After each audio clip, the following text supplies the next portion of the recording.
नमस्कार दोस्तों, welcome to प्रतियोगिता दर्पण। मैं हूं प्रशांत। आज हम बात करने जा रहे हैं recent cyber attacks in India के टॉपिक पर। काफी इंपॉर्टेंट टॉपिक है आपका। स्पेसिफिकली अगर आप देखेंगे तो जीएस पेपर 3 में काफी क्वेश्चंस पूछे जाते हैं, स्पेसिफिकली साइबर अटैक से रिलेटेड, साइबर सिक्योरिटी से रिलेटेड। तो इस लिहाज से काफी इंपॉर्टेंट टॉपिक हो जाता है। और जैसा आप इस समय माहौल देख रहे हैं कि सारा जो वर्ल्ड है टेक्नोलॉजी की तरफ काफी फास्ट मूव कर रहा है, in that case cyber security as a topic काफी इंपॉर्टेंट हो जाता है। और यूपीएससी ऐसे टॉपिक्स पे क्वेश्चन जरूर पूछता है, चाहे प्रीलिम्स में हो चाहे मेंस में हो। आइए स्टार्ट करते हैं। सबसे पहले हम न्यूज देख लेते हैं। बेसिकली जो कंप्यूटर इमरजेंसी रिस्पॉन्स टीम है ना इंडिया की, सर्ट, इसने रिसेंटली अकीरा रैंसमवेयर के लिए वार्निंग दिया था। और बेसिकली अकीरा रैंसमवेयर जो है ना, ये ransomware Windows as well as Linux devices दोनों को ही टारगेट कर रहा है। अब यहाँ मैं आपको Windows as well as Linux का थोड़ा सा डिटेल दूंगा। पहले हम न्यूज आर्टिकल्स देख लेते हैं इससे रिलेटेड। आप देख सकते हैं इंडियन एक्सप्रेस का आर्टिकल है, ransomware cyber attacks surge over 2-fold in India in first half of 2023। एक प्राइवेट ऑर्गेनाइजेशन ने रिपोर्ट निकाली थी, उस रिपोर्ट के बेसिस पर है ये। इंडियन एक्सप्रेस का आप दूसरा आर्टिकल देख सकते हैं, Indian organisations record 18% surge in weekly cyber attacks. Check point research नाम की एक ऑर्गेनाइजेशन ने रिपोर्ट दिया था। इसके बाद आउटलुक का ये आर्टिकल है, Indian defence ministry set to use locally developed OS Maya यानी operating system Maya to prevent cyber attacks. इस रिपोर्ट, ये रीसेंट आर्टिकल है। और बेसिकली ऐसा माना जा रहा है कि विंडोज के जगह पर ओएस माया यूज किया जाएगा। अब हम बात कर लेते हैं बेसिकली कि Windows as well as Linux और ये जो डिफरेंसेस हैं इनके बीच में। अब बेसिकली किसी भी डिवाइस को आपको चलाने के लिए एक ऑपरेटिंग सिस्टम चाहिए होता है, ठीक है। एक ऑपरेटिंग सिस्टम कह लीजिए, या आसान भाषा में आप ये कह लीजिए कि आपका कंप्यूटर बिना ऑपरेटिंग सिस्टम के सिर्फ एक डेड मशीन है, आपके लिए किसी यूज का नहीं है वो। तो यहाँ पे जो मैटर करती है ना चीज, वो मैटर करती है ऑपरेटिंग सिस्टम, ठीक है। एक तरीके से आप अगर ह्यूमन बॉडी से कंपेयर करना चाहें तो कंप्यूटर का जो ऑपरेटिंग सिस्टम होता है वो उसकी आत्मा है ठीक है। तो ऑपरेटिंग सिस्टम आपने जनरली आपने देखा होगा कि विंडोज के बारे में आप जानते हैं, ठीक है। विंडोज के अलावा जो लोग एप्पल यूजर्स हैं वो ओएस के बारे में जानते हैं, आईओएस बेसिकली, ठीक है। जो विंडोज के लैपटॉप्स हैं उनमें भी कुछ ओएस ही रहता है। ऑपरेटिंग सिस्टम्स बेसिकली, जैसा कि मैंने आपको बताया, कि किसी भी कंप्यूटर की आत्मा है। बिना ऑपरेटिंग सिस्टम के computer is a dead machine. तो अब कितने टाइप के ऑपरेटिंग सिस्टम होते हैं, तो आपने अधिकतर विंडोज के बारे में सुना ही होगा। जब भी आपका कंप्यूटर या लैपटॉप स्टार्ट होता है तो विंडोज फ्लैश करता है स्टार्टिंग में। तो basically Windows is operating system, ठीक है। वो एक ऑपरेटिंग सिस्टम है। इसके अलावा जो लोग एप्पल यूज करते हैं तो Mac OS is the operating system. इसके बाद Linux is the operating system. ये तीनों अलग अलग ऑपरेटिंग सिस्टम्स हैं, तीनों की अपनी खास बातें हैं। जैसे स्पेसिफिकली अगर लाइनक्स और मैक ओएस की बात की जाए तो these operating systems are less susceptible to virus attacks. ये इसी कारण से फेमस हुए थे कि वायरस अटैक्स लेस ससेप्टेबल है। ऐसा नहीं है कि फुल प्रूफ है, बट हाँ, बहुत जल्दी वायरस अटैक्स जो है Linux as well as Mac OS में पॉसिबल नहीं है, ठीक है। बट फिर वही बात आ जाती है ऑपरेटेबिलिटी की। विंडोज के जो सिस्टम्स हैं काफी ज्यादा वर्सेटाइल होते हैं, इसलिए लोग विंडोज यूज करते हैं, डिस्पाइट बीइंग द फैक्ट, और मतलब ये फैक्ट पता होने के बावजूद भी कि विंडोज में वायरस अटैक होने के चांसेस ज्यादा होते हैं, ठीक है। तो ये जो 3 सिस्टम्स हैं, Windows, Mac OS as well as Linux, India ने लोकली एक डेवलप किया है ऑपरेटिंग सिस्टम इन तीनों से हटके। उसका नाम है ओएस माया। क्योंकि जो रैंसमवेयर के और साइबर रैंसमवेयर अटैक्स हैं as well as cyber attacks हैं बढ़ते चले जा रहे हैं, तो इस मीनेस को कर्ब करना चाहती है इंडियन गवर्नमेंट भी, ठीक है। तो अब हम शुरू करते हैं बेसिकली अकीरा रैंसमवेयर से। क्या है ये? जो computer emergency response team of India ने इसके लिए वार्निंग इशू किया है, तो क्या है ये बेसिकली एक मैलिशियस सॉफ्टवेयर है जो डेटा सिक्योरिटी को थ्रेटन करता है। मतलब अगर अकीरा अटैक किसी के कंप्यूटर सिस्टम में होता है, डेटा सिक्योरिटी का सबसे बड़ा इशू है इस अटैक में। Windows as well as Linux की जो डिवाइसेस हैं, बेसिकली मैंने आपको बता दिया Windows as well as Linux दोनों ऑपरेटिंग सिस्टम है। तो ये जो ऑपरेटिंग सिस्टम्स हैं इनकी डिवाइसेस टारगेटेड हैं, और यहाँ सबसे बड़ा इशू आता है कि जो डेटा सिक्योरिटी है ना वो कॉम्प्रोमाइज हो जाती है, और डेटा जो अटैकर्स हैं वो डेटा को एनक्रिप्ट कर देते हैं, आपके किसी यूज का नहीं रह जाता जब तक आप उनको रैंसम पे नहीं करेंगे, यानी कि फिरौती पे नहीं करेंगे। इसीलिए इसका नाम ही क्या है, रैंसम वेयर। आप सिर्फ इतना वर्ड अगर पढ़ें इसमें रैंसम, इनको 2 वर्ड्स में तोड़ लें तो आपको समझ में आएगा कि किसी पर्पस के लिए, रैंसम के पर्पस के लिए ये अटैक्स होते हैं, ये वो साइबर अटैक्स हैं। ठीक है, अब अकीरा के अगर फीचर्स की हम बात करें तो अकीरा का सबसे इंपॉर्टेंट फीचर है डेटा एनक्रिप्शन। ठीक है, डेटा एनक्रिप्शन हम डिटेल में देखेंगे ये होता कैसे है, बट फिलहाल हम फीचर्स की बात कर रहे हैं। सबसे पहला इसका फीचर है डेटा एनक्रिप्शन। आपका एक यूनिक एक्सटेंशन फाइल का ये क्रिएट हो जाता है डॉट अकीरा करके। अब फाइल का जो एक्सटेंशन है ना, ये बेसिकली आप अगर देखेंगे तो अगर आपका वर्ड फाइल होगा तो डॉक हो जाता है, पीपीटी होगा तो डॉट पीपीटी हो जाता है। ठीक है, तो इस चीज को हम एक्सटेंशन कहते हैं। आप देखेंगे यहां पर भी डॉट है, डॉट अकीरा। तो जो एक रैंसमवेयर नोट बनता है ना, ये नोट बेसिकली डॉट अकीरा करके बनता है, उसका जो एक्सटेंशन होता है बेसिकली। और यहां पर एनक्रिप्टेड फाइल नेम्स देखने को मिलते हैं। अब जैसा कि हमने इसके बारे में जान लिया कि जो डेटा है यहाँ पे ऑलरेडी एनक्रिप्ट हो चुका होता है। ठीक है, और यहाँ पे जो फाइल नेम्स हैं एज वेल एज जो एक्सटेंशन है प्लस रैंसमवेयर नोट है, उनमें कहीं ना कहीं डॉट अकीरा देखने को मिलता है। अब ये किसी भी सिस्टम में आता कैसे है, हाउ? तो basically VPN services as well as malicious जो ईमेल्स होती हैं, फाइल्स होती हैं, उसके थ्रू ये आ पाता है। अब वीपीएन सर्विसेज बेसिकली होता क्या है ना कि वर्चुअली प्राइवेट नेटवर्क। अब कई सारे लोग कुछ ऐसी वेबसाइट्स को विजिट करना चाहते हैं जो किसी भी पर्टिकुलर कंट्री में बैन होती हैं, तो वीपीएन सर्विसेज को यूज करके ये लोग उन वेबसाइट्स को विजिट करते हैं। ठीक है, अब यहाँ पे प्रॉब्लम क्या होती है कि VPN services are much more susceptible to such kind of attacks, तो इसलिए वीपीएन सर्विसेज को यूज किया जाता है ना। इसके अलावा मैलिशियस फाइल्स, ईमेल्स हो गए, फिशिंग हो गई, जैसे आपके ईमेल में कोई भी एक लिंक आएगा, आपको बहुत ऐसा मैसेज फ्लैश करेगा कि अरे फटाफट क्लिक करो और आप इतना करोड़ों रुपए जीत जाओगे, या ऐसा कुछ हो जाएगा, वैसा कुछ हो जाएगा। फॉर एग्जाम्पल जस्ट डराने वाला या एक्साइट कर देने वाला कोई ईमेल होगा, आपने लिंक पे क्लिक किया, कोई भी फाइल डाउनलोड होगा और वो फाइल बेसिकली आपके सिस्टम को खत्म कर देगा, वायरस अटैक हो चुका है या फिर रैंसमवेयर का अटैक हो चुका है। अब इसका ऑपरेशन कैसे होता है हम उस पर डिटेल में बात कर लेते हैं।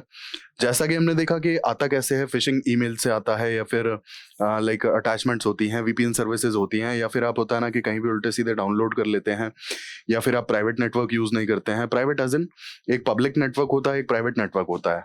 आई am talking about network as in internet. ठीक है, तो अगर आप पब्लिक वाईफाई यूज करते हैं तो पब्लिक नेटवर्क है, यानी कि पब्लिक इंटरनेट है, और अगर आपका घर का पर्सनल है then it's a private network, यानी कि आपका अपना प्राइवेट इंटरनेट है।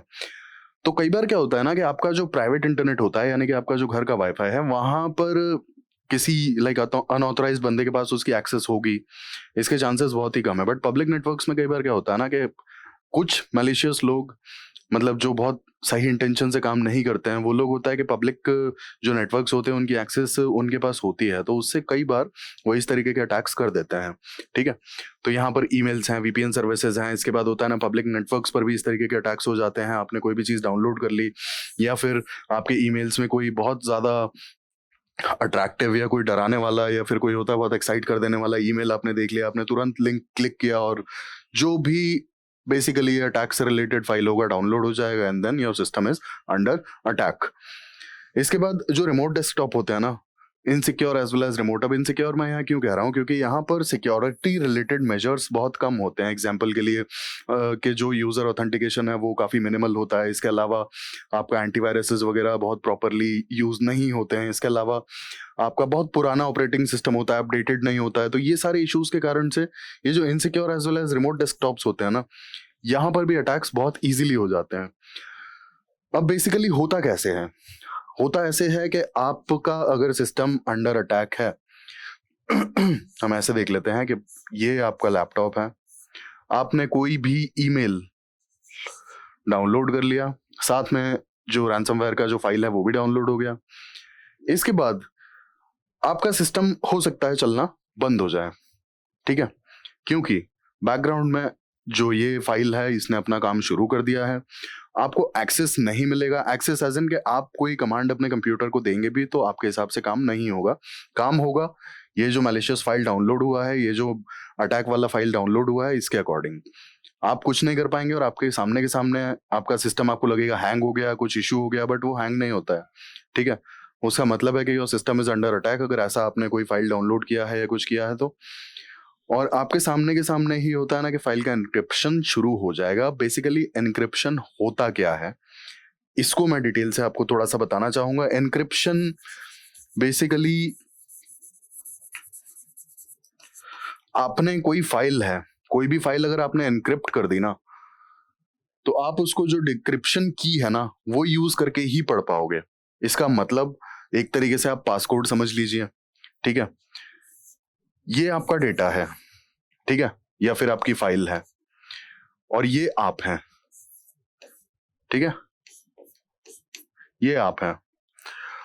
बीच में जो ये दीवार है ना यही है एनक्रिप्शन।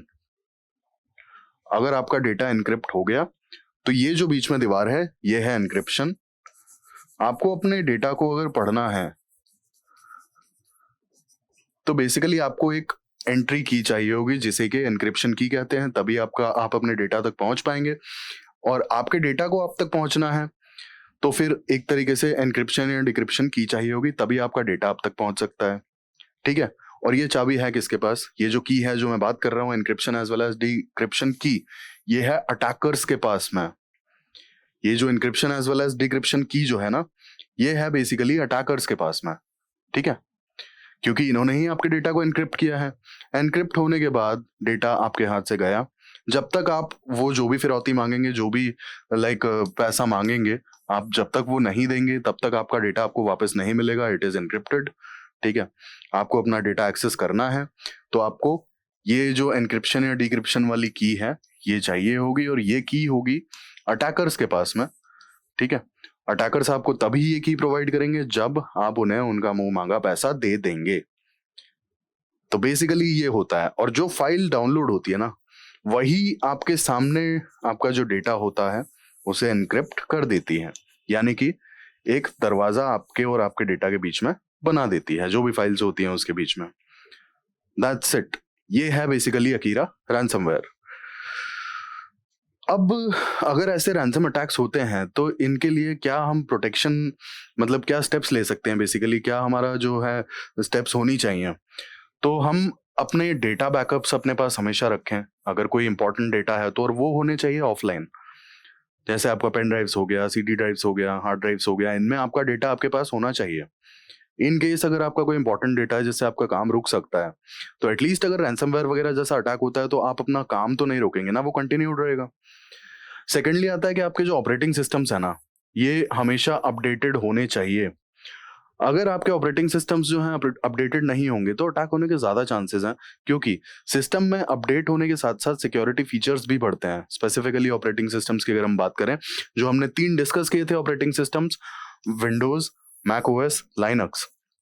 तो ये जो ऑपरेटिंग सिस्टम्स हैं जब ये अपडेट होते हैं तो इनमें सिक्योरिटी फीचर्स भी बढ़ाए जाते हैं, इसीलिए आपको अपना सिस्टम अपडेट रखने की भी जरूरत है। इसके अलावा सिक्योरिटी प्रोटोकॉल्स, ठीक है, जो भी लेजिस्लेशंस हैं वो फॉलो किए जा सकते हैं। इसके अलावा आपके जो company specifically organisation based security protocols हो सकते हैं, है ना। देन स्ट्रॉन्ग पासवर्ड पॉलिसीज, मतलब एक्सेस के लिए काफी अच्छी पॉलिसीज होनी चाहिए, जैसे स्ट्रॉन्ग पासवर्ड पॉलिसीज हैं, मल्टी फैक्टर ऑथेंटिकेशन है, क्योंकि basically it's all about access. अगर डेटा को एक्सेस ही नहीं मिलेगा, यानी कि डेटा तक पहुंच ही नहीं पाएगा अटैकर, तो कैसे वो डेटा को एनक्रिप्ट कर पाएगा, ठीक है। इसके बाद प्रोटेक्शन के लिए और जो चीजें हैं कि हम बेसिकली उन फाइल्स को ब्लॉक कर सकते हैं, उन अटैचमेंट्स को ब्लॉक कर सकते हैं जो हमें सस्पिशियस दिखें, यानी कि ऐसा हमें लग सकता है कि हाँ इसमें कुछ गड़बड़ हो सकती है। कोई उल्टी सीधी फाइल अगर यहाँ पर डाउनलोड हो गई जैसे .exe, ठीक है, .pif, तो जनरली ये वायरस के एक्सटेंशन होते हैं, है ना, ये मैलिशियस फाइल्स के एक्सटेंशन होते हैं। ये एक बार सिस्टम में आ गई मतलब सिस्टम करप्ट कभी भी हो सकता है, और अगर उसमें रैंसमवेयर की फाइल भी आ गई तो ऑब्वियस सी बात है, तो हमें ऐसे अटैचमेंट्स को ब्लॉक ही कर देना होगा कि भाई हमारे सिस्टम में आप हमारी परमिशन के बिना डाउनलोड नहीं हो सकते। फिर सिक्योर नेटवर्क्स को यूज करना चाहिए, जैसा कि मैंने आपको बताया था कि जो पब्लिक नेटवर्क्स होते हैं जैसे पब्लिक वाईफाई वगैरह हैं, और एक आपके होते हैं प्राइवेट नेटवर्क्स हैं जैसे आपके जो घर के नेटवर्क्स हैं। तो प्राइवेट नेटवर्क्स पे आप ज्यादा भरोसा करेंगे, पब्लिक नेटवर्क्स पे आप होता ना कि कोशिश यही करेंगे कि किसी भी तरह का फाइल आप डाउनलोड ना करें जिससे भी किसी को भी अनऑथोराइज्ड एक्सेस मिल पाए आपके सिस्टम की या फिर आपके डेटा की। देन सिक्योरिटी अवेयरनेस प्रोग्राम्स, अब जहाँ जहाँ जो ऑर्गेनाइजेशंस बहुत ज़्यादा डेटा यूज़ करती हैं, ऑनलाइन काम करती हैं, उनके एम्प्लॉयज़ को सारी ransomware attacks as well as cyber attacks की जानकारी होनी चाहिए, उसके बारे में अवेयरनेस होनी चाहिए कि भाई इस तरीके का जो अटैक है कभी भी प्लान हो सकता है, कभी भी किया जा सकता है, और अगर ऐसा होता है तो आपका क्या मॉडस ऑपरेंडी होगा, आप क्या करेंगे, उसके बाद आपके क्या स्टेप्स होंगे। तो ये जो है सिक्योरिटी अवेयरनेस प्रोग्राम्स चलाए जा सकते हैं कि क्या नहीं करना है जिससे ऐसा अटैक ना होने पाए, आपका सिस्टम ससेप्टेबल ना हो, वल्नरेबल ना हो, एज वेल एज आप अगर किसी तरह का अटैक हो जाता है तो आपको क्या करना चाहिए सबसे पहले। जैसे फॉर एग्जांपल कि आप होता है अगर सपोज आपको लग रहा है कि आप your system is under attack, तो आप सबसे पहले इन्फॉर्म करें, जो भी होता है चीफ टेक्निकल ऑफिसर होगा या जो भी एक्सपर्ट होगा, आप उसे सबसे पहले इन्फॉर्म करिए।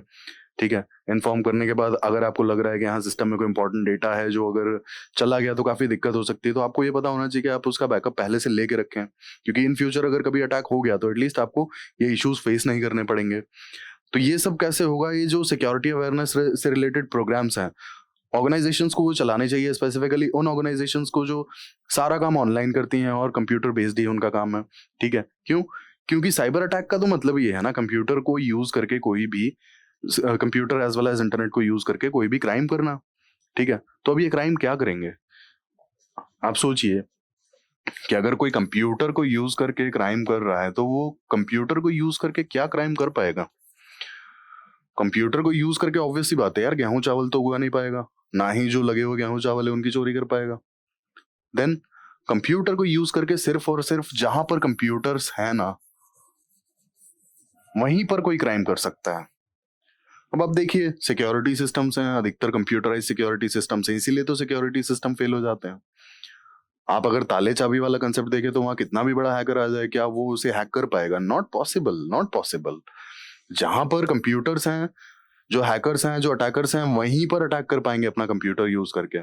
ठीक है, तो इसीलिए जो लोग इन कंप्यूटर्स को यूज कर रहे हैं डिफरेंट ऑर्गेनाइजेशंस में, उन्हें चीजें पता होनी चाहिए कि भाई किसी तरह का अटैक अगर होता है तो हमें क्या करना चाहिए और अटैक किस तरीके से किए जा सकते हैं। इसके बाद अप्रैल 2023 में एक और रैंसमवेयर देखा गया था, लॉकबिट। हालांकि इंडिया में इसका ज्यादा इफेक्ट नहीं था, बट यूके में काफी ज्यादा इसका इफेक्ट देखा गया था। कैसे सेम है ये अकीरा से? ये ऐसे है कि यहाँ पर भी डेटा इंक्रिप्शन की ही बात की थी, बस एक यहाँ पर डिफरेंस है कि जैसे Akira Windows as well as Linux के सिस्टम्स को टारगेट कर रहा है, LockBit ransomware basically Mac iOS या फिर कहना चाहिए एप्पल की जो डिवाइसेस हैं मैक ओएस वाली, उन्हें टारगेट कर रहा है, और ये जनवरी 2023 में देखा गया था। ठीक है, अब यहाँ पर जो इम्पोर्टेंट ऑर्गेनाइजेशन इस अटैक का शिकार हुई थी वो है यूके पोस्टल सर्विसेज। ठीक है, postal as well as mailing services and delivery services इनका काम है, तो काफी ज्यादा इंटरनेशनल लेवल पे हैम्पर हो गया था काम just because of this ransomware attack. अब इस रैंसमवेयर के बारे में थोड़ा सा हम जान लेते हैं। इसे एबीसीडी रैंसमवेयर भी कहा गया, और बेसिकली ये एक वायरस की तरह काम करता है, किसी के भी सिस्टम में एंटर कर जाता है और जो डेटा है ना, डेटा को ये भी एनक्रिप्ट कर देता है। एनक्रिप्शन और डिक्रिप्शन हमने जान लिया। एनक्रिप्शन बेसिकली कि आपका जो डेटा है उसके आगे दीवार बना दी, डिक्रिप्शन यानी कि आपको एक की मिल गई, आपने अपने डेटा को एक्सेस कर लिया, दैट्स इट। अब ये पहली बार जो वायरस है ये रिपोर्ट किया गया था सितंबर 2019 में, और इसे क्रिप्टो वायरस भी कहा जाता था। रीजन बीइंग जो अटैकर्स थे ना वो क्रिप्टो करेंसी में रैंसम की डिमांड करते थे डेटा को वापस करने के लिए। तो ये लॉकबिट के बारे में हमने जाना। अब ये लॉकबिट बेसिकली एक्चुअल में उन ऑर्गेनाइजेशंस को टारगेट करते थे ना जिनके पास बहुत पैसा है और जो अपने डेटा को बचाने के लिए पैसा दे सकते हैं। एग्जाम्पल के लिए आप देखेंगे बैंक्स हैं, ठीक है, टेलीकॉम ऑर्गेनाइजेशंस हैं, हेल्थ केयर लाइक ऑर्गेनाइजेशंस हैं, तो यहाँ पर एम्पल डेटा होता है भाई।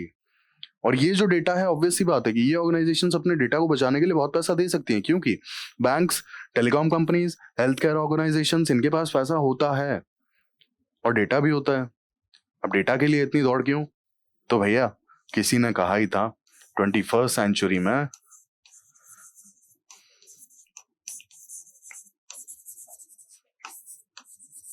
Data is the new oil. जैसे आप देखेंगे एनर्जी के जमाने में, मतलब नॉट एनर्जी के जमाने में, एनर्जी के लिए बेसिकली ऑयल जो है, क्रूड ऑयल, उसकी काफी इंपॉर्टेंस थी। तो किसी ने सही कहा है कि 21st सेंचुरी में और इतना टेक्नोलॉजिकल रेवोल्यूशन देखने के बाद data is the new oil, है ना। इसीलिए डेटा के लिए इतनी मारामारी होती है। तो बेसिकली ऐसी ऑर्गेनाइजेशंस को टारगेट करते हैं जहां पे अच्छा खासा डेटा इन्हें मिल सके, और जो ऑर्गेनाइजेशंस अपने डेटा को सेव करने के लिए काफी पैसा दे सकें, है ना। अब यहाँ पर एक खास बात ये भी है कि जो अटैकर्स, बेसिकली जो अटैकर्स यहाँ पर इन्वॉल्व होते हैं ना, जो मतलब जो करवाते हैं बेसिकली ये अटैक, इस तरीके के रैंसमवेयर अटैक्स, कई बार ये ऐसे क्रिमिनल्स भी होते हैं ना, जो अगर कोई ऑर्गेनाइजेशन पैसा देने के लिए मना कर देगी, तो ये उस पर्टिकुलर ऑर्गेनाइजेशन या उन पर्टिकुलर लोगों का डेटा जो है ना, apart from the data of the organisation which is under attack, वो सारा डेटा और इंफॉर्मेशन ये डार्क वेब पर रिलीज कर देंगे। और dark web is a dirty thing. हम अगर जितना इंटरनेट देखते हैं ना, वो शायद वर्ल्ड का 3% से 4% भी नहीं है। बाकी क्या है, 96% जो बचा हुआ है, दैट्स डार्क वेब। और इंडिया में तो यार ऑब्वियस सी बात है कि अगर गलती से आपने डार्क वेब एक्सेस कर भी लिया तो काफी लेने के देने पड़ जाएंगे, क्योंकि बहुत इलीगल एक्टिविटीज होती हैं। और ऑब्वियस सी बात है, डार्क वेब को एक्सेस करना गलत है। अगर आप होता है ना कि ऐसा कोई साइबर क्राइम में अगर आप फंस गए तो काफी इश्यूज होते हैं। Dark web is a dirty thing basically, ठीक है। और 96% of the total internet is dark web. हमें पता ही नहीं है, जितना हम देख रहे हैं वो शायद 3 से 4% है। बाकी डार्क वेब तो पूरा समुंदर है। अगर नॉर्मल इंटरनेट की बात करें तो शायद वो सी सरफेस का कुछ फ्यू फीट होगा। अब लॉकबिट की अगर हम अटैक की बात करें तो लॉकबिट का attack USA, China, India, Ukraine, Europe, काफी सारी कंट्रीज में देखा गया। और यहाँ पर हुआ क्या, एनक्रिप्शन, एनक्रिप्शन के बाद पैसा डिमांड, सेम जैसे अकीरा का था। उसके पहले और भी अटैक्स थे। अगर इंडिया के केस में बात करें, इंडिया में कौन कौन से रीसेंट रैंसमवेयर अटैक्स थे अपार्ट फ्रॉम अकीरा, वानाक्राई हुआ था 2017 में, ठीक है, जहां जसपे का जो डेटा है सीधे सीधे कॉम्प्रोमाइज कर दिया गया था। इसके बाद एम्स दिल्ली में एक रैंसमवेयर अटैक हुआ था 2022 दिसंबर में, ठीक है। देन एयर इंडिया का एक साइबर अटैक हुआ था, जहां पर काफी सारे कस्टमर्स का लाइक डेटा कॉम्प्रोमाइज हो गया था, including their flight details as well as their credit card details and personal details. इसके अलावा बिग बास्केट का रिसेंटली लाइक डेटा ब्रीच हुआ था। डोमिनोज इंडिया का हुआ था। डोमिनोज इंडिया के अलावा एसबीआई का भी कुछ क्रेडिट कार्ड्स का डेटा निकला था। बेसिकली ये डेटा जो होता है ना, कई बार ओपनली मार्केट में या फिर डार्क वेब पे अवेलेबल हो जाते हैं, क्योंकि जो हैकर्स होते हैं इनको पता है कि हाँ, एक्सपोज करके कोई फायदा तो है नहीं, तो ये लोग डार्क वेब पर बेच देते हैं उसे, है ना। जैसे डोमिनोज इंडिया का जो डेटा रिलीज हुआ था, मतलब बेसिकली जो डेटा ब्रीच हुआ था, तो इसमें कस्टमर के जो ऑर्डर्स हैं, उनका जो भी उन्होंने ऑर्डर किए हैं, और अगर उन्होंने अपना क्रेडिट कार्ड डिटेल्स या डेबिट कार्ड डिटेल सेव किया हुआ है तो वो डेटा बेसिकली कॉम्प्रोमाइज हो गया था। Same goes with big basket. Big basket में भी ऑर्डर्स वगैरह का जो डेटा है, एज वेल एज जो पर्सनल डिटेल्स हैं, मोबाइल नंबर, एड्रेस वगैरह, वो सब कॉम्प्रोमाइज हो गया था, है ना। एसबीआई का भी सेम केस था। तो ये जो है इस तरीके के cyber attacks, basically it's all about either data और मनी, ठीक है। अब इतना सब कुछ अगर हुआ तो क्या गवर्नमेंट ने कोई स्टेप नहीं लिया? आपके सामने है स्टेप। इंडिया रैंसमवेयर रिपोर्ट किसने रिलीज की? Computer emergency response team of India. इन्होंने basically India ransomware report release की, और इस रिपोर्ट में इन्होंने बताया कि जो रिसेंटली अटैक्स हुए हैं वो बहुत नॉर्मल हैं, और आगे अटैक्स बढ़ने वाले हैं। जो तादाद है अटैक्स की वो बहुत बढ़ेगी। रिसेंट अगर हम अटैक्स की बात करें, जो रैंसमवेयर अटैक्स हैं, वानाक्राई, पेटिया, इस तरीके के। अब इस रिपोर्ट की अगर हम डिटेल में जाएं तो ये रिपोर्ट बहुत बहुत इंपॉर्टेंट डेटास बताती है कि इश्यूज क्या हैं, ठीक है। जो साइबर सिक्योरिटी से रिलेटेड इश्यूज हैं वो हमें किस तरीके से एड्रेस करने होंगे, वो हम इस रिपोर्ट को देख के समझेंगे। क्या कहती है ये रिपोर्ट?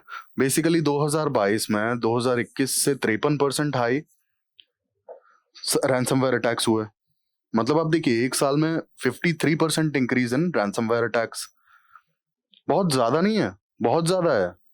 एक साल के अंदर 50% का ग्रोथ है सीधा सीधा एक साल में रैंसमवेयर अटैक्स में। इसके बाद यहाँ पे एक सबसे इंपॉर्टेंट जो ट्रेंड देखने को मिला कि क्रिटिकल इंफ्रास्ट्रक्चर की जो ऑर्गेनाइजेशंस है ना, रैंसमवेयर अटैक्स उनको जरूर टारगेट करते हैं।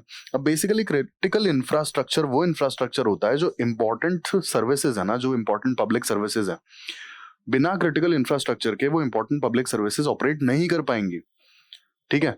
और अगर आपने क्रिटिकल इंफ्रास्ट्रक्चर को ब्लॉक कर दिया या फिर वहां पर रैंसमवेयर अटैक होता है तो सीधी बात है कि यार सर्विसेज जो है ना बुरे तरीके से डिस्टर्ब हो जाएंगी, ठीक है। और ये सब किया क्यों गया? रैंसम की पेमेंट के लिए। अब सर्विसेज का डिस्ट्रप्शन, आप एक चीज मानिए, ऐसे अपन देखते हैं कि भाई अगर कोई मतलब इंडियन रेलवेज का कोई सेंट्रलाइज डेटाबेस है या कोई मतलब एक सेंट्रलाइज सिस्टम है, अगर उसे हैक कर लिया जाता है, कितना इशू आएगा? लाखों पैसेंजर्स डेली ट्रैवल करते हैं, हजारों ट्रेन डेली चलती हैं। क्या पॉसिबल है? क्या है वो? Critical infrastructure. बिजली का आप देख लीजिए, अगर पावर कट हो जाता है और कोई इशू आता है, कितनी दिक्कत होती है। आप सोचिए कि अगर जो भी सिस्टम्स हैं, बेसिकली अगर कंप्यूटराइज सिस्टम है और अगर वो हैक किए जा सकते हैं और अगर वो हैक कर लेते हैं, कितना इशू हो जाएगा। क्योंकि क्या है, क्रिटिकल इंफ्रास्ट्रक्चर है। तो बेसिकली इस तरीके के जो इंफ्रास्ट्रक्चर्स होते हैं ना, जो सर्विस के लिए बहुत ज्यादा इंपॉर्टेंट है, वही है क्रिटिकल इंफ्रास्ट्रक्चर। और उनको काफी ज्यादा टारगेट किया है रैंसमवेयर अटैक्स ने, ऐसा ये रिपोर्ट कहती है। इसके बाद तीसरी चीज इस रिपोर्ट में ये बताई जाती है कि आईटी सेक्टर मतलब सबसे ज्यादा अटैक किया गया है, सबसे ज्यादा, ठीक है। किसी पर्टिकुलर सेक्टर को अगर आप देखेंगे तो सबसे ज्यादा आईटी सेक्टर है उनमें जो कि रैंसमवेयर अटैक्स का शिकार हुआ है। इसके बाद ये सबसे इंपॉर्टेंट चीज बताती है रास, यानी कि रैंसमवेयर एज अ सर्विस। अब ये जो है ना, ये काफी प्रोमिनेंट हो चुका है और यहाँ रैंसमवेयर एज अ सर्विस की वजह से जो नॉन टेक्निकल लोग हैं ना, यानी कि जिनका computer as well as like इन साइबर अटैक्स में कोई एक्सपर्टीज नहीं है ना, ऐसे लोग भी रैंसमवेयर अटैक्स लॉन्च कर पा रहे हैं। हाउ? कैसे? आइए समझते हैं। Basically ransomware as a service का मतलब है कि कोई अटैकर होगा जिसके पास में रैंसमवेयर अटैक्स के टूल्स होंगे या सॉफ्टवेयर्स होंगे, सिस्टम होगा उसके पास पूरा पूरा रैंसमवेयर अटैक का। कोई कस्टमर होगा जिसको किसी कंपनी, किसी ऑर्गेनाइजेशन, किसी पर्टिकुलर पर्सन के ऊपर रैंसमवेयर अटैक कराना होगा। इसने इन अटैकर्स को पे किया, इस पर्टिकुलर कस्टमर ने इन अटैकर्स को पे कर दिया। किस लिए? कि आप किसी पर्टिकुलर ऑर्गेनाइजेशन या फिर किसी पर्टिकुलर पर्सन पर रैंसमवेयर अटैक करिए, ठीक है। तो यहां पर अटैकर्स ने क्या किया? वो तो दोनों तरफ से फायदा कमा रहे हैं। उन्होंने जो पर्टिकुलर ऑर्गेनाइजेशन या पर्सन पे अटैक किया वहां से भी पैसा लिया, और जो कस्टमर उन्होंने अपना लिया था, जिस कस्टमर ने उन्हें पे किया था उस पर्टिकुलर ऑर्गेनाइजेशन या पर्सन पे अटैक करने के लिए, उसने भी पैसा दिया, ठीक है। तो आप देख रहे हैं कि ransomware as a service, ransomware as a service मतलब इसका यही है कि रैंसमवेयर को एक सर्विस की तरह बेचा जा रहा है। कोई भी आएगा, अटैकर्स को थोड़ा बहुत कुछ ऑफर करेगा और दैट्स इट, किसी पर्टिकुलर ऑर्गेनाइजेशन या पर्सन पे रैंसमवेयर अटैक हो जाएगा। तो ये जो चीज है ना, ये बहुत ज्यादा प्रोमिनेंट होती जा रही है और इसके कारण जिसको कुछ भी नहीं पता है ना रैंसमवेयर के बारे में भी, वो भी किसी भी पार्टी पर, किसी ऑर्गेनाइजेशन पर, किसी इंसान पर, किसी पर्टिकुलर एंटिटी पर रैंसमवेयर अटैक्स लॉन्च करा सकता है, ऐसा रिपोर्ट में बताया गया। लास्टली रिपोर्ट ये कहती है कि रैंसमवेयर अटैक्स के बाद में जो रिस्टोरेशन टाइम होता है ना, वो यूजुअली 10 दिन का होता है बड़े ऑर्गेनाइजेशंस के केसेस में, जहां पर बहुत बड़ा डेटा होता है, ठीक है। जो बहुत बड़ी ऑर्गेनाइजेशंस हैं उनमें रैंसमवेयर अटैक्स के बाद में रिस्टोरेशन के लिए 10 दिन या उससे ज्यादा ही लगता है। मतलब आप सोचिए कि अगर कोई बड़ा ऑर्गेनाइजेशन है, स्पेसिफिकली अगर सर्विस प्रोवाइडर है, तो उनकी सर्विसेज तो 10 दिन के लिए हैम्पर हो जाएंगी ना। इसीलिए लोग पैसा बना रहे हैं, वो डर कि सर्विसेज हैम्पर होंगी, ठीक है। क्योंकि मामला काफी केओटिक हो जाता है अगर यार रेगुलर बेसिस पे आपकी सर्विसेज हैम्पर हो। एग्जांपल के लिए आप ऐसे समझिए, किसी टेलीकॉम कंपनी का अगर डेटा हैक हो जाता है या फिर रैंसमवेयर अटैक हो जाता है, इन दैट केस उनके जो कंज्यूमर्स हैं, कंज्यूमर्स क्या करेंगे? या तो कंज्यूमर्स कंप्लेन करेंगे, एक दिन, 2 दिन, 3 दिन अगर उनका काम नहीं होगा, चौथे दिन क्या करेंगे? नया सिम ले लेंगे जाके। That's what they are going to do. Obvious सी बात है। तो आप सोचिए कि अगर सपोज किसी बड़ी टेलीकॉम कंपनी पर रैंसमवेयर का अटैक हो जाता है, 10 दिन क्या वो अफोर्ड कर पाएंगे अपनी सर्विसेज और अपने डेटा को मतलब बिना उसके वो मैनेज कर पाएंगे? नहीं कर पाएंगे। It's not possible. उनकी सर्विसेज अगर हैम्पर हो जाती है, उनका डेटाबेस में कोई इशू आ जाता है या उनका डेटाबेस एक्सेस नहीं कर पाते, तो वो अपना काम नहीं कर पाएंगे। देन उनका तो बिजनेस ठप हो जाएगा ना यार। तो ऑब्वियस सी बात है कि रैंसमवेयर के जो अटैकर्स हैं वो इसी चीज का फायदा उठाते हैं, इस चीज का बेहतरीन फायदा उठाते हैं। तो ऑब्वियस सी बात है कि जब ये इतना बड़ा इशू है तो गवर्नमेंट ने काफी स्टेप्स लिए होंगे। आइए देखते हैं। सबसे पहला, Indian cyber crime coordination centre बनाया गया। स्पेसिफिकली ये सेंटर साइबर क्राइम से डील करता है। अगला आता है Indian computer emergency response team, CERT India. तीसरा आता है साइबर सुरक्षित भारत, साइबर स्वच्छता केंद्र, national cyber security coordination centre. आप देख रहे हैं साइबर सिक्योरिटी से रिलेटेड कितने सारे इनिशिएटिव्स हैं गवर्नमेंट के। Cyber insurance policy, Kerala government cyber dome project, it is about hacking and cyber crimes. IT act 2000 भी साइबर क्राइम से रिलेटेड प्रोविजंस प्रोवाइड करता है। नेशनल साइबर सिक्योरिटी पॉलिसी 2013, ये भी उसी से रिलेटेड है। अब लास्ट में हम सर्ट इन की थोड़ी सी बात कर लेते हैं कि बेसिकली सर्ट इन है क्या। Computer emergency response team, basically it is an organisation under ministry of electronics and information technology. अब इसका बेसिक एम क्या है ऑर्गेनाइजेशन का, आप अभी तक समझ ही चुके होंगे। It is about cyber attacks and cyber security related issues in India. ठीक है, ये एक नोडल एजेंसी है जो साइबर सिक्योरिटी इश्यूज या उनसे उनके थ्रेट्स से डील करती है। अब बेसिकली जितनी भी साइबर सिक्योरिटी रिलेटेड इंफॉर्मेशन होती है उसे एनालाइज करना, उसे कलेक्ट करना और उसे जो इंपॉर्टेंट ऑर्गेनाइजेशंस हैं इंक्लूडिंग गवर्नमेंट उन तक पहुंचाना, वो काम है CERT.in का। और ये डेटा होगा साइबर सिक्योरिटी, साइबर अटैक से रिलेटेड। इसके अलावा जो CERT इंडिया के जो 2 काम हैं वो ये हैं, prevention and response services, security quality management services. अब बेसिकली प्रिवेंशन एंड रिस्पांस की अगर बात की जाए तो साइबर अटैक्स वगैरह होते हैं तो ऑर्गेनाइजेशंस कई बार एक्सपर्ट्स हायर करते हैं अपने काम के लिए, ना कि साइबर अटैक्स या साइबर क्रिमिनल से डील करने के लिए हर एक ऑर्गेनाइजेशन के पास में एक्सपर्ट टीम नहीं मिलेगी। तो इसीलिए प्रिवेंशन एंड रिस्पांस सर्विसेज का काम जो है सर्ट इनका होता है। और स्पेसिफिकली अगर आप देखेंगे तो गवर्नमेंट का जो साइबर स्पेस है ना, उसके लिए तो सर्टेन ही है जो है। तो इसीलिए इन्हें काफी एक्टिव रहना पड़ता है कि साइबर अटैक्स जो हैं उन्हें रोका जा सके। और अगर कोई अटैक मॉनिटर किया जाता है, अटैक देखने को मिलता है, तो उसे जल्द से जल्द उसके खिलाफ रिस्पॉन्स दिया जाए। उसके अलावा सिक्योरिटी क्वालिटी मैनेजमेंट सर्विसेज।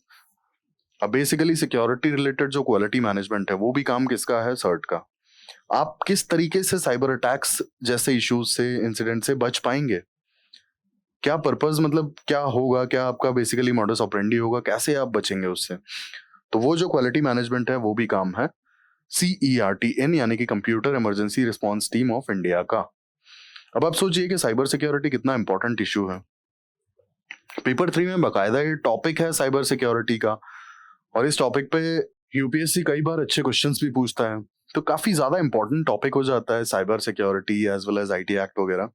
ठीक है, और जैसा कि मैंने आपको बताया कि इंडिया में, अब आप सोचिए, एक डेटा के अकॉर्डिंग इंडिया में सेकंड हाईएस्ट मोबाइल सब्सक्राइबर्स हैं। ठीक है, और इंडिया में इतने इंटरनेट सब्सक्राइबर्स हैं और इतने मोबाइल सब्सक्राइबर्स हैं, तो आप सोचिए कि इन लोगों में टेक्नोलॉजी का कितना क्रेज होगा। ठीक है, इसके अलावा टेक्नोलॉजी के अलावा अब इनके पास अगर टेक्नोलॉजिकल नॉलेज है तो ऑब्वियस सी बात है कि यार इसमें काफी लोगों के पास में सिस्टम्स और कंप्यूटर्स भी होंगे, है ना। इसके अलावा इंडिया आप देखेंगे तो शायद बहुत हाई चांसेस हैं कि आने वाले कुछ डेकेड्स में India will be the largest populated country, है ना। सबसे ज्यादा पॉपुलेशन इंडिया में होगा। इन दैट केस हमारा जो साइबर स्पेस है, साइबर स्पेस किस स्पीड में ग्रो करेगा, आप सोचिए। ठीक है, ऑलरेडी मतलब हम चाइना के आसपास ही हैं पॉपुलेशन के केस में, और हो सकता है कि आने वाले 1 या 2 डेकेड में हम सरपास कर जाएं। तो एक्चुअल में ये जो साइबर स्पेस है ये भी ग्रो करेगा, एज वेल एज हमारी जनता जो है, हमारी पॉपुलेशन बेसिकली बढ़ रही है, तो ऑर्गेनाइजेशंस सर्विसेज उस स्पेस से बढ़ाएंगी। और सर्विसेज बढ़ाने का आज की तारीख में मतलब है कि आईटी इंफ्रास्ट्रक्चर उनका एक्सपैंड होना ही होना है, डेटाबेस उनका बढ़ना ही बढ़ना है। तो इसीलिए काफी इंपॉर्टेंट हो जाता है कि साइबर अटैक और साइबर सिक्योरिटी एक काफी इंपॉर्टेंट टॉपिक हो जाता है। इसके अलावा आप इसे ऐसे रिलेट करें अगर कि डिफेंस के भी काफी काम जो है ऑनलाइन होते हैं, उनका डिफेंस का भी अपना बहुत बड़ा डेटाबेस है जो कंप्यूटराइज्ड है। तो डिफेंस के डेटाबेस पर अटैक करना या ब्रीच करना, ये तो सीधा सीधा नेशनल सिक्योरिटी का केस हो जाएगा ना, क्योंकि यहां पर तो नेशनल सिक्योरिटी कॉम्प्रोमाइज हो जाएगी। तो इसीलिए आप मतलब समझिए कि cyber crime as well as cyber attack बहुत ज्यादा कंसर्न वाली बात हो जाती है। ठीक है, आप अगर इसे कोरिलेट करेंगे बाकी सारे सेक्टर्स एज वेल एज बाकी सारी चीजों से, तब आप समझेंगे कि साइबर अटैक अपने आप में बहुत बड़ी चीज है। यूपीएससी ने क्यों इसे प्रॉपर पेपर 3 में एक टॉपिक बनाया हुआ है और इस पे क्वेश्चंस पूछे जाते हैं, ये रीजन है इसका। मैंने आपको 3 रीजन इसके दिए कि क्यों ये काफी इंपॉर्टेंट टॉपिक हो जाता है। आइए अब हम एक प्रीवियस ईयर क्वेश्चन डिस्कस कर लेते हैं। यूपीएससी मेंस 2020 में पेपर 3 में पूछा गया था, discuss different type of cyber crime. ठीक है, different type of cyber crime and measures required to be taken to fight the menace।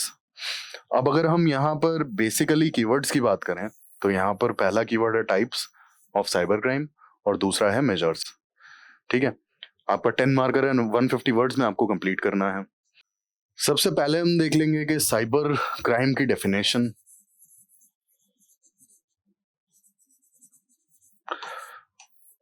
Define करना बहुत जरूरी है क्योंकि ये आपका इंट्रोडक्शन होगा बेसिकली।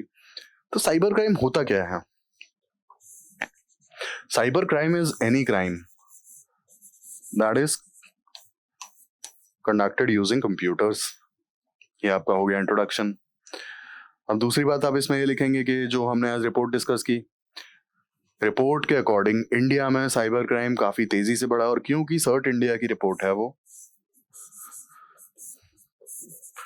इसलिए काफी क्रेडिबल रिपोर्ट है।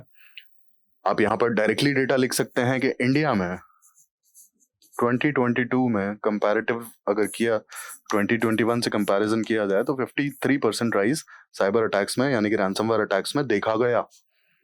ये सिर्फ रैंसमवेयर अटैक्स का डेटा है। अगर आप सोचेंगे ओवरऑल साइबर अटैक्स या साइबर क्राइम्स का डेटा तो वो शायद और भी ज्यादा हो, बट हाल फिलहाल हम एटलीस्ट यहाँ पर एक क्रेडिबल डेटा प्रोवाइड कर सकते हैं। ठीक है, तो अब हम एक प्रीवियस ईयर क्वेश्चन डिस्कस कर लेते हैं। बेसिकली यूपीएससी मेंस 2020 में पूछा गया था पेपर 3 में, discuss the different types of cyber crimes and measures required to be taken to fight the menace. Answer in 150 words, 10 marker है ये आपका। अब यहाँ पर अगर हम कीवर्ड्स की बात करें तो यहाँ पर 2 कीवर्ड्स हैं basically, types of cyber crimes as well as measures. ठीक है, इंट्रोडक्शन में आपको साइबर क्राइम की आप डेफिनेशन डाल देंगे सीधे सीधे। सिंपल भाषा में अगर आप लिखना चाहें तो लिख सकते हैं कि cyber crime is any crime which is conducted using computers. ठीक है, it is having different types. Types की अगर हम बात करें तो टाइप्स में आ जाएगा सबसे पहला आएगा टाइप में डिनायल ऑफ सर्विस अटैक। ठीक है, अब डिनायल ऑफ सर्विस अटैक होता क्या है? रैंसमवेयर बेसिकली इसका एक सब पार्ट है। ठीक है, डिनायल ऑफ सर्विस अटैक होता है कि आप जो सर्विसेज हैं या फिर जो आपका सिस्टम है या फिर जो आपका डेटा है, आप उसे एक्सेस नहीं कर पाएंगे। You are denied to access it, that's what is denial of service attack. Simple भाषा में आपको समझाया है। इसके बाद दूसरा आता है फिशिंग। ठीक है, फिशिंग इज बेसिकली, मैंने आपको थोड़ा सा आइडिया दे दिया था फिशिंग का, मैं फिर से बता देता हूं। फिशिंग बेसिकली जैसे मैंने आपको बताया था कि ईमेल में कोई लिंक है, आपने लिंक तुरंत क्लिक किया और कुछ अलग ही चीज डाउनलोड हो गई। फिशिंग वही है, बस थोड़ा सा अलग है। डिफरेंस ये है कि सपोज एग्जाम्पल के लिए समझिए, आपने अमेजन का ऐड देखा, आपको लगा कि यार बहुत अच्छी डील है, सपोज नाइकी के शूज हैं तो वो 5000 में मिल रहे हैं, नाइकी के शूज हैं सपोज 5000 में मिल रहे हैं, तो आपने सोचा कि यार क्यों ना परचेस कर लिया जाए, आपने लिंक पे क्लिक कर दिया, उस लिंक से आप पता नहीं कौन सी वेबसाइट पे पहुंच गए, ना वो अमेजन की थी और ना ही जो प्रोडक्ट दिख रहा था आपको वो दिखा, बात खत्म। यही है फिशिंग। आपने जो चीज देखी वहां आप पहुंचे नहीं, वो सिर्फ एक एक मतलब होता है ना, पागल बनाया जा रहा था, बेवकूफ बनाया जा रहा था कि कुछ और दिखाया और पहुंच आप किसी और ही थर्ड वेबसाइट पे पहुंच गए जहां कुछ तो भी कचरा है, या कोई होता है ना बहुत ही घटिया सी लाइक शॉपिंग वेबसाइट है जहां पे होता है ना कि आपको कैश ऑन डिलीवरी का भी ऑप्शन ना दे, वो सीधा ऑनलाइन पेमेंट का ऑप्शन दे दे और आपका जो पार्सल है कभी डिलीवरी ना हो, है ना। और ऐसे केस में कई बार क्या होता है कि आपकी जो कार्ड डिटेल्स हैं या फिर जो आपकी फाइनेंशियल डिटेल्स हैं वो भी कॉम्प्रोमाइज हो जाती हैं। तो ये हो गया फिशिंग। तीसरा आ जाता है आपका बॉटनेट, ठीक है।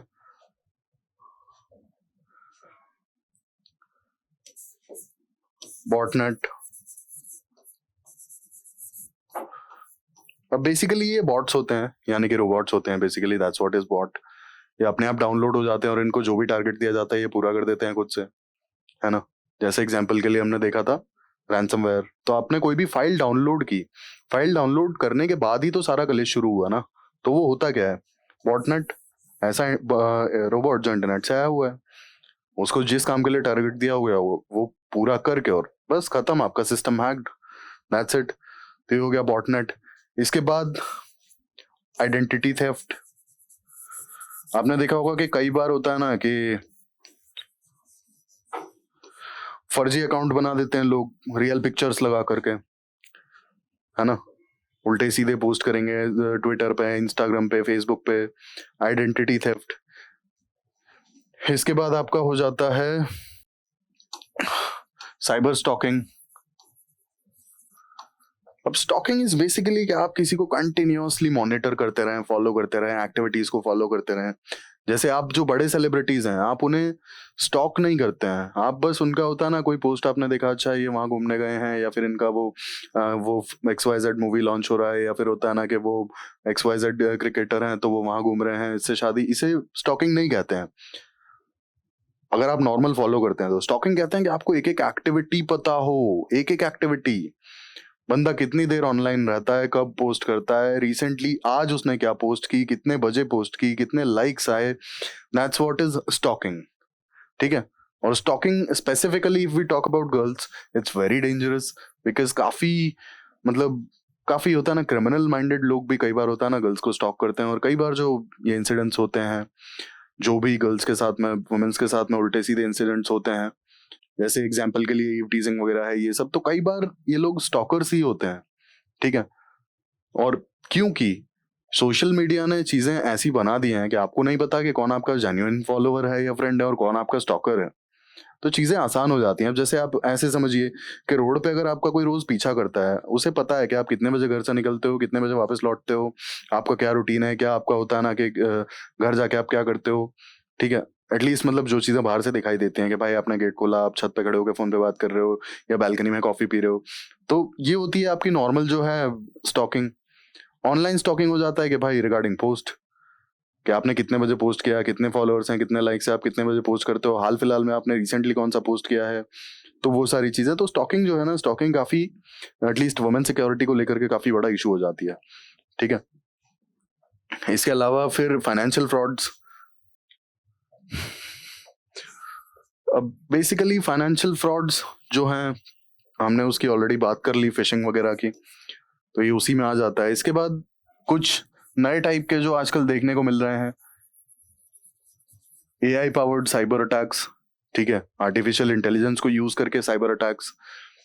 देन वैसे तो हम DDoS डिस्कस कर चुके हैं, लेकिन स्पेसिफिकली इस कैटेगरी को हमें डालना पड़ेगा, रैंसमवेयर अटैक, है ना। फिर इसके बाद पासवर्ड थेफ्ट वगैरह का भी अटैक्स होता है।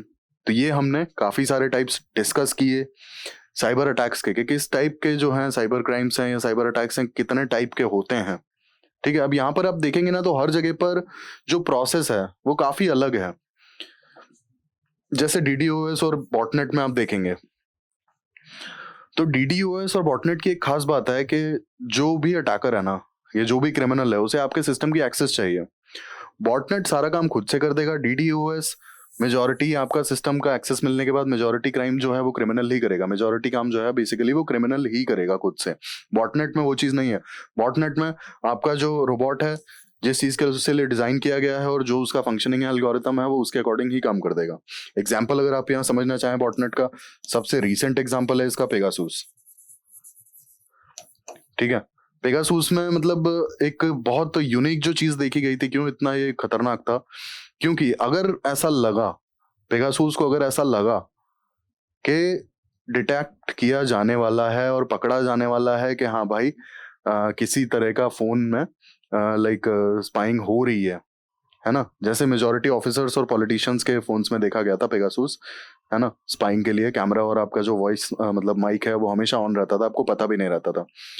तो पेगासूस की एक खास बात थी कि अगर पेगासूस को ऐसा लगा कि भैया साइबर क्राइम की खबर लग गई है, जो भी ओनर है फोन का या सिस्टम का, उसे क्राइम की खबर लग गई है और चांसेस हैं कि ये डिटेक्ट करने की कोशिश कर रहे हैं, तो ये ऑटो डिस्ट्रक्ट हो जाता है। ऑटो डिस्ट्रक्ट मीन्स कि ये खुद से सारी फाइल्स डिलीट हो जाएंगी, आप इसे ढूंढ भी नहीं पाओगे कि ऐसा कोई स्पाइंग सॉफ्टवेयर या स्पाइंग फाइल या बॉटनेट आपके फोन में या फिर लैपटॉप में था। इसके बाद identity theft, person will be involve. Major जो है सिर्फ आपका डेटा यूज करेंगे। यहाँ पे आपका जो है DDoS में आपका डेटा एनक्रिप्ट कर दिया जाएगा, बॉटनेट में तो हो सकता है एनक्रिप्शन कर दिया जाए, चुरा लिया जाए। फिशिंग में बेसिकली आपको जो दिखाया जा रहा है उससे जस्ट अपोजिट आपको कहीं किसी और जगह पर ले जाया जाएगा। ठीक है, कोई भी मैलिशियस सा लिंक आपको दिखा दिया जाएगा, प्रोवाइड कर दिया जाएगा, ईमेल्स वगैरह भेज दी जाएंगी। रैंसमवेयर, बेसिकली आपका data is under attack, AI powered attack, यानी कि शायद पकड़ भी ना पाए आर्टिफिशियली के ये, क्योंकि AI पावर्ड अटैक है ये। जो नॉर्मल सिस्टम्स हैं, जो एल्गोरिथम्स हैं, जो सिक्योरिटी सॉफ्टवेयर हैं, हो सकता है वो पकड़ भी ना पाए इसे। ठीक है, देन स्टॉकिंग। तो आप देखेंगे कि यहाँ पे जो प्रोसेस है, सब में प्रोसेस बहुत अलग अलग है। क्रिमिनल्स काफी अलग तरीके से मतलब काम करते हैं, और कहना चाहिए कि सारी चीजों का जो एंड रिजल्ट है और मोटिव है वो भी अलग है। अब अगर मेजर्स की यहाँ पर बात की जाए कि क्या मेजर्स लिए जा सकते हैं, what measures can be taken to fight the menace of cyber crimes, तो जो हमने बेसिकली लेक्चर के लास्ट में डिस्कस किया था, वो सारे जो प्रोटेक्शन स्टेप्स हैं वो सारे आप यहाँ पर यूज कर सकते हैं। कि अपना जो डेटा बैकअप है वो आपके पास हमेशा होना चाहिए। देन ऑपरेटिंग सिस्टम आपके हमेशा अपडेटेड होने चाहिए। सिक्योरिटी प्रोटोकॉल्स को इम्प्लीमेंट करना चाहिए। Then strong password policies and जो ऑथेंटिकेशन है एक्सेस के लिए, काफी स्ट्रॉन्ग ऑथेंटिकेशन होनी चाहिए। देन आपको एक सर्टेन जो एक्सटेंशन वाली फाइल्स हैं जैसे EXE PIF, ये सब आपकी ब्लॉक हो जानी चाहिए ऑटोमेटिकली, जिससे कि आपका कोई भी मैलिशियस फाइल डाउनलोड ना हो सके। देन सिक्योरिटी नेटवर्क्स जो हैं वो आप ओपन सिक्योरिटी नेटवर्क ना यूज करें, आप सिक्योर सिक्योरिटी नेटवर्क यूज करें, जैसे एग्जांपल के लिए public wifi. Then security awareness programmes. ठीक है, अब यहाँ पर हमने जो डिस्कस किया था basically it was for employees, लेकिन हम इन जनरल अगर साइबर क्राइम की बात कर रहे हैं तो ऑब्वियस सी बात है कि सिक्योरिटी अवेयरनेस प्रोग्राम्स सभी के लिए होने चाहिए, चाहे वो एम्प्लॉयज हों चाहे वो सिटीजन्स हों। ठीक है, तो ये हमने मेजर्स की भी बात कर ली कि क्या क्या मेजर्स यहाँ पे ले सकते हैं। इसके बाद like legislations, strong legislations, policies, government policies, जैसे एग्जाम्पल के लिए साइबर सिक्योरिटी पॉलिसी 2013 वो लाई गई थी, लेकिन अब काफी टाइम हो गया आर्टिफिशियल इंटेलिजेंस के आने के बाद, और काफी चीजें IT वर्ल्ड में काफी अपडेट हो चुकी हैं, तो हमें अपनी साइबर सिक्योरिटी पॉलिसी को भी अपडेट करना होगा लेटेस्ट ट्रेंड्स के अकॉर्डिंग। ठीक है, देन एक्सपर्ट्स की जो टीम है जैसे सर्टेन है, तो इस तरीके की जो टीम्स हैं टेक्निकल एक्सपर्टीज वाली, उन्हें हमें एक्सपैंड करना चाहिए। इसके बाद आप कंक्लूजन में ये लिख सकते हैं कि साइबर क्राइम सिंस, क्योंकि IT वर्ल्ड टेक्नोलॉजी हमेशा इवॉल्व होती रहती है, तो हमें उससे लड़ने के लिए हमेशा इवॉल्व करना पड़ेगा अपने आप को, और जो भी स्टेप्स हैं कभी ना कभी हमें उसमें अपडेट करने की जरूरत होगी, और जो रिसेंट चैलेंज होगा उसके अकॉर्डिंग हमें ग्रो करने की जरूरत होगी। तो इस तरीके से आप होता है ना पॉजिटिवली कंक्लूड भी कर सकते हैं। प्रीवियस ईयर का क्वेश्चन था, और जितना चीजें मैंने आपको बताई, वैसे तो आप 150 वर्ड से ज्यादा ही लिख पाएंगे, बट अगर आप चाहें तो क्योंकि 10 मार्कर का था तो आप 1 वर्ड 2 वर्ड में कुछ चीजें लिख के आगे निकल सकते हैं। तो ये हमने बेसिकली डिस्कस किया साइबर क्राइम के बारे में। और देखा कि कैसे रिसेंटली सर्ट इंडिया ने अकीरा रैंसमवेयर के लिए वार्निंग जारी की है। अकीरा रैंसमवेयर के बारे में जाना, लॉकबिट के बारे में पढ़ा। इसके अलावा हमने रैंसमवेयर के बारे में डिटेल से देखा कि रैंसमवेयर बेसिकली होता क्या है, कैसे प्रोसेस करता है। इसके अलावा हमने अदर साइबर क्राइम्स की बात की और सारी चीज़ों को डिटेल से डिस्कस किया, वे फॉरवर्ड के बारे में बात की और एक प्रीवियस ईयर का क्वेश्चन भी डिस्कस किया और उसको डिटेल से देखा। 2020 का ये क्वेश्चन था, पेपर 3 में पूछा गया था, उसका डिटेल मैंने आपको आंसर राइटिंग का पूरा बताया कि आपका क्या स्ट्रक्चर होना चाहिए आंसर का। तो ये हमारी आज की डिस्कशन खत्म होती है यहाँ पे। ऐसे ही इन्फॉर्मेटिव वीडियोस से के लिए प्लीज जुड़े रहें हमारे साथ, और जुड़े रहने के लिए please like as well as subscribe जरूर करें। और अगर आप किसी पर्टिकुलर टॉपिक पर वीडियो देखना चाहते हैं then please do let me know. Thank you, thanks for watching.